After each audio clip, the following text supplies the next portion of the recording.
Allahın Peyğəmbəri salavatullah buyurub, zirəkliyin bəlası özünü tərifləmək, şücaətin bəlası həddini aşmaq, güzəştin bəlası minnət, gözəlliyin bəlası qürur, ibadətin bəlası süstlük, danışmağın bəlası yalan, elmin bəlası unutqanlıq, səbirliliyin bəlası səfehlik, əsl nəcabətliliyin bəlası öyünmək və səxavətliliyin bəlası israfdır. Dinin bəlası nəfsani istəklərdir.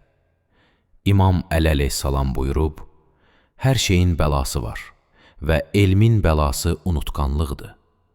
İbadətin bəlası riya, ağlın bəlası xudpəsəndlik, nəcabətliliyin bəlası təkəbbür, zirəkliyin bəlası özünü tərifləmək, əli açıqlığın bəlası israf, həyanın bəlası acizlik, səbirliliyin bəlası xarlıq və güclülüyün bəlası pis danışmaq və pis rəftardır. Qorxu bəladır, nəfsi istək ağılların bəlasıdır. İmanın bəlası şirkdir.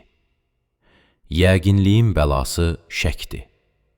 İtaətin bəlası itayətsizlikdir. Əsilzadəliyin bəlası təkəbbürdür. Ağıllılığın bəlası hiləgərlikdir. İbadətin bəlası riyakarlıqdır.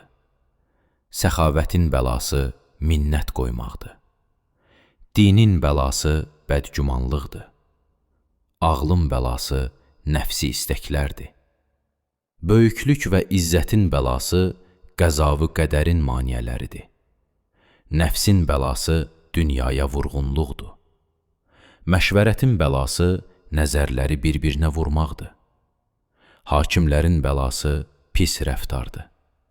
Vəzirlərin bəlası düşmənçilikdir. Alimlərin bəlası mənsəbpərəstlikdir.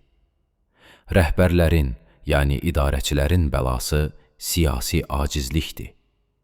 Qoşunun bəlası öz başçısının əmrindən çıxmaqdır.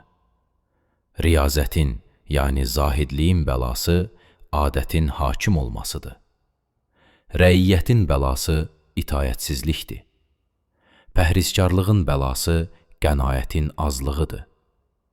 Qazilərin bəlası tamahdır. Ədalətli hakimlərin bəlası pəhrizkarlığın azlığıdır.